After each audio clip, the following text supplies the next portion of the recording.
ರಾಜ್ಯದ ರೈತರಿಗೆ ಮುಂಗಾರು ಹಂಗಾಮಿನ ಸಂದರ್ಭದಲ್ಲಿ ಮಹತ್ವದ ಮಾಹಿತಿಯೊಂದು ಹೊರಬಂದಿದೆ.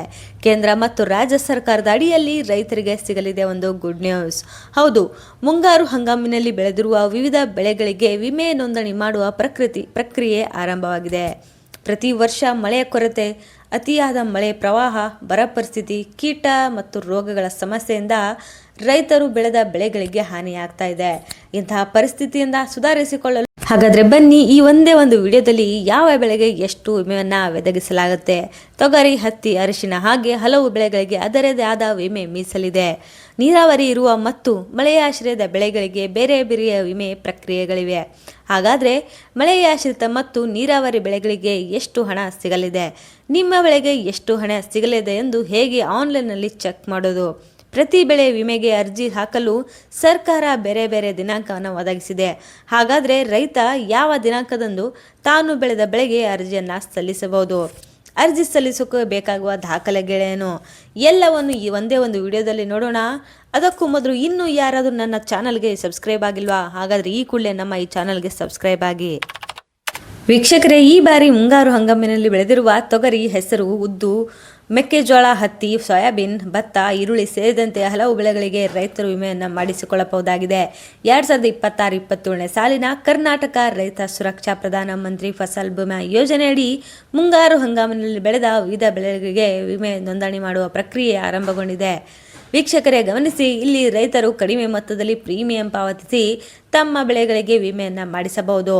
ಬೆಳೆ ಹಾನಿಯಾದ ಸಂದರ್ಭದಲ್ಲಿ ಪರಿಶೀಲನೆಯ ನಂತರ ಅರ್ಹ ರೈತರಿಗೆ ವಿಮಾ ಪರಿಹಾರ ನೇರವಾಗಿ ರೈತರ ಬ್ಯಾಂಕ್ ಖಾತೆಗೆ ಜಮಾ ಮಾಡಲಾಗುತ್ತೆ.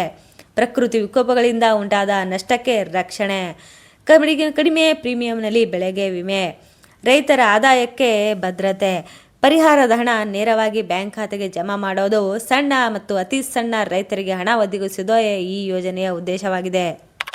ಒಬ್ಬ ರೈತ Aadhaar card, bank passbook, mobile number, ಜಮೀನಿನ ಪಹಣಿ ಮತ್ತು ಬೆಳೆ ವಿವರ ತೆಗೆದುಕೊಂಡು ಬೆಳೆ ವಿಮೆಗೆ ಅರ್ಜಿಯನ್ನು ಸಲ್ಲಿಸಬಹುದು. ನೀವು ಅರ್ಜಿಯನ್ನು ಸಲ್ಲಿಸೋಕೆ ಹತ್ತಿರದ ಯಾವುದೇ ಬ್ಯಾಂಕ್, ಗ್ರಾಮ ಒನ್, ಸಾಮಾನ್ಯ ಸೇವಾ ಕೇಂದ್ರ ಅಥವಾ ಪೋಸ್ಟ್ ಆಫೀಸ್ನಲ್ಲೂ ಕೂಡ ನೀವು ಅರ್ಜಿಯನ್ನು ಸಲ್ಲಿಸಬಹುದಾಗಿದೆ. ಇನ್ನು ಅತ್ಯಂತ ಮುಖ್ಯವಾದ ವಿಷಯ, ಯಾವ ಬೆಳೆಗೆ ಎಷ್ಟು ವಿಮೆ ಲಭ್ಯ ಅನ್ನೋದೇ ಪ್ರಮುಖ ವಿಷಯವಾಗುತ್ತೆ. ವಿಡಿಯೋನ ಪಾಸ್ ಮಾಡಿ ಈ ಒಂದು ಚಾಟ್ನ ಒಮ್ಮೆ ಗಮನಿಸಿ. ಇಲ್ಲಿ ಕೇವಲ ಮಳೆಯನ್ನೇ ಆಧರಿಸಿ ಬೆಳೆದ ಬೆಳೆಗೆ ಬೇರೆ ವಿಮೆ ಸಿಗಲಿದೆ ಮತ್ತು ಮಳೆಯ ಆಶ್ರಯವಿಲ್ಲದೆ ಅಂದರೆ ನೀರಾವರಿಯಿಂದ ಬೆಳೆದ ಬೆಳೆಗೆ ಬೇರೆನೇ ವಿಮೆ ಸಿಗಲಿದೆ. ಮಳೆಯ ಆಶ್ರಯದ ಬೆಳೆ ವಿಮೆ ಮತ್ತು ನೀರಾವರಿ ಬೆಳೆ ವಿಮೆಯ ಲಿಸ್ಟ್ ಇಲ್ಲಿದೆ ನೋಡಿ. ಮಳೆಯ ಆಶ್ರಯದಲ್ಲಿ ಬೆಳೆದ ಮೆಕ್ಕೆಜೋಳಕ್ಕೆ 1350, ತೊಗರಿ 1152, ಹತ್ತಿ 2985.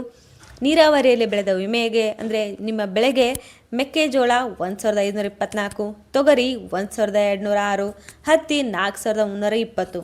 ಇನ್ನು ಸಜ್ಜೆ 696, ಎಳ್ಳು 638, ಸೋಯಾಬೀನ್ 944, ಹೆಸರುಕಾಳು 794, ಉದ್ದು 776, ಭತ್ತ 2172, ಈರುಳ್ಳಿ 4695, ಸೂರ್ಯಕಾಂತಿ 964, ಅರಿಶಿಣ 8210.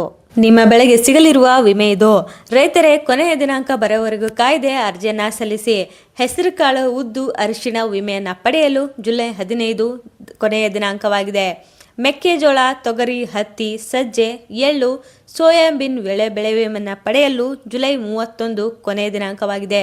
ಭತ್ತ, ಈರುಳ್ಳಿ, ಸೂರ್ಯಕಾಂತಿಗೆ ಆಗಸ್ಟ್ 14 ಕೊನೆಯ ದಿನಾಂಕ.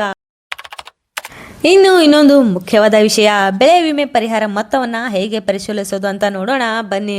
ಸಂರಕ್ಷಣೆ.ಕರ್ನಾಟಕ.ಗೌರ್ಮೆಂಟ್.in ವೆಬ್ಸೈಟ್ಗೆ ಭೇಟಿಯನ್ನು ನೀಡಬೇಕಾಗುತ್ತೆ. ಅಲ್ಲಿ ಕ್ಯಾಲ್ಕುಲೇಷನ್ ಮೇಲೆ ಕ್ಲಿಕ್ ಮಾಡಿಕೊಂಡು ಜಿಲ್ಲೆ, ತಾಲೂಕು, ಗ್ರಾಮ, ಬೆಳೆ ವಿವರ ಮತ್ತು ಬೆಳೆದ ಜಮೀನಿನ ವಿಸ್ತರಣೆಯನ್ನು ನಮೂದಿಸಿ. ಆಮೇಲೆ ಶೋ ಪ್ರೀಮಿಯಂ ಮೇಲೆ ಕ್ಲಿಕ್ ಮಾಡಿದರೆ ಸಾಕು. ನಂತರ ನಿಮ್ಮ ವಿಮೆಗೆ ಸಂಬಂಧಿತ ವಿವರಗಳನ್ನು ನೀವು ನೋಡ್ಬೋದು. ಒಬ್ಬ ರೈತರ ಬೆಳೆ ಸಂಪೂರ್ಣವಾಗಿ ಹವಾಮಾನದ ಮೇಲೆ ನಿಂತಿರುತ್ತದೆ. ಅತಿಯಾದ ಮಳೆ, ಬರಗಾಲ, ಗಾಳಿಯಿಂದಾಗಿ ಬೆಳೆ ನಾಶವಾಗ್ತಾ ಇದೆ. ರೈತರ ಜೀವನ ನಷ್ಟಕರವಾಗಿದೆ ಅಂತಾನೆ ಹೇಳ್ಬೋದು. ಬೆಳೆ ವಿಮೆ ಒಂದು ರೀತಿಯಲ್ಲಿ ಸಹಾಯ ಆಗುತ್ತೆ. ಕೇಂದ್ರ ಮತ್ತು ರಾಜ್ಯ ಸರ್ಕಾರದ ಈ ಒಂದು ಅವಕಾಶವನ್ನ ಅರ್ಹ ರೈತರು ಬಳಸಿಕೊಳ್ಳಿ. ಮತ್ತೊಂದು ವಿಶೇಷ ಮಾಹಿತಿಯೊಂದಿಗೆ ಸಿಗ್ತೀನಿ ನಮ್ಮ